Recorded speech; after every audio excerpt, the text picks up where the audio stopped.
Hello friends, doctor Balkrishna Singh, skin laser hair care expert.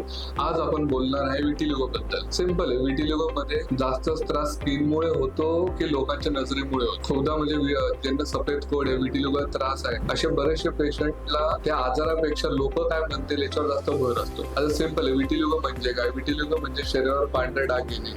पण अनेकांसाठी खरी लढाई तर त्या डागाची नसते, तर नेहमीच समाजाच्या प्रश्नाशी असते की बाबा हा मला काय विचारेल, का हा डाग पसरतो का, की माझ्या मुलाचं मुलीचं लग्न होईल का, आणि परत विटिलिगोचा त्रास म्हणजे फॅमिलीमध्ये कोणाला झाला असेल ते किडनी लिव्हरला काही त्रास होऊ शकतो का, अशा अनेक लोकांचे प्रश्न असतात. पण मला एकच सांगायचं आहे की विटिलिगो हा नॉर्मल स्किन प्रॉब्लेम आहे, ऑटोइम्यून डिसऑर्डर आहे. तर हा एक पेशींचा आजार आहे. त्याच्यामध्ये काय होतं की तुमचे जे कलर देणारे पेशी तेच कमी होतात. हा काय कोणाला हात लावल्याने या स्पर्श केल्याने एकत्र बसल्याने हा काही कोणाला पसरत नाही. त्यामुळे सगळ्यांनी मनातून या माइंड मधून काढून घ्या की हा काही पसरणारा आजार आहे, हा एक ऑटोइम्यून आजार आहे. आणि खूपदा विटिलिगोचा पेशंट असतो त्याला असंच वाटतं की मला आजार का झालाय, त्यामुळे त्याचा सेल्फ कॉन्फिडन्स कमी होतो, लोकांमध्ये भेटत नाही, त्याचा मानसिक ताण, त्याचं डिप्रेशन, त्याचं स्ट्रेस लेवल हाय होतं. तर मला एकच सांगायचं आहे की स्किनचा रंग हा माणसाची ओळख करून देत नाही. विटिलिगो झालंय, सफेद कोट बद्दल अगर तुम्हाला योग्य माहिती घ्यायची असेल तर तुम्ही एकदा तुमच्या स्किन केअर डॉक्टरना भेटा. एकदम वेळेवर ट्रीटमेंट घेतलं तर डाग पूर्णपणे बरा होतो.